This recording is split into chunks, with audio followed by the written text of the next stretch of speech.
Guys, side mirror issue na naman tayo para sa Toyota Vios. So, ito yung mga problema madalas na-encounter natin sa Vios. So, yan, yung maluwag na ganyan. So, yung client natin, bumili na siya sarili niyang replacement part. So, ito, sa nabili to. So, nasa 400 plus. Ayan, tapos, yan, papalitan na natin to. So, ito siya, yung comparison ng original, Matco brand.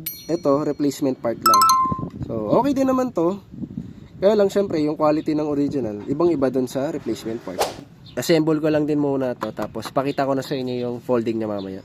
Yan, ito na guys. Na-assemble na natin yung bracket niya, tsaka yung buong parts na tong side mirror. So, ito na siya. Yung folding niya, ganyan itsura.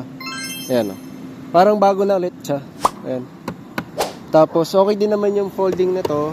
Tumigas na, hindi na siya kagaya kanina. Kita nyo naman, ang luwag na, di ba? Pero ito, okay na siya.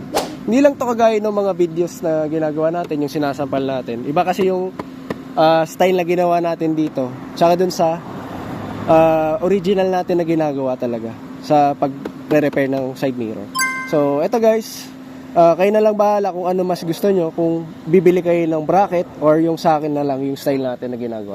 So, yun lang guys, sa mga interested pala and gusto magpa-repair ng side mirror nila sa Vios, yan, message lang kami sa Facebook page namin, Enting Buting Garage. Located pala kami sa Marikina City. So, yun lang guys, thank you.